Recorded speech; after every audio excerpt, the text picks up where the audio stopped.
হসপিটালে ভালো চিকিৎসা পাওয়া যায় সবকিছু সম্পর্কে অবগত আছেন।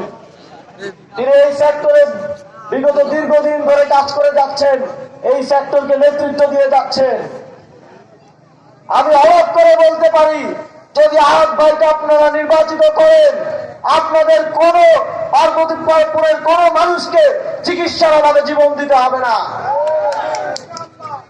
আপনাদেরকে তাকে খুঁজতে হবে না চিকিৎসার জন্য, তিনি আপনাদের ঘরে ঘরে পৌঁছে যাবেন চিকিৎসা নিয়ে ইনশাআল্লাহ। প্রিয় বন্ধুগণ, আপনাদের আসনে আমি শুনলাম একটি দলের নাকি 4 জন প্রার্থী, অথচ আমাদের 11টি দলের মাত্র 1 জন প্রার্থী।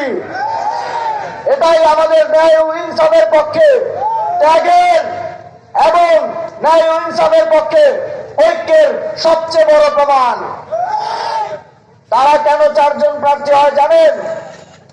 কারণ তারা তাদের লুটপাটের অধিকার নিশ্চিত করতে চায়।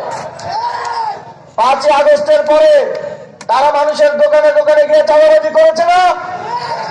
তারা মানুষের ব্যবসায়িক প্রতিষ্ঠানে হামলা করেছে না? তারা সংখ্যালঘুদের উপরে চড়াও হয়েছে না?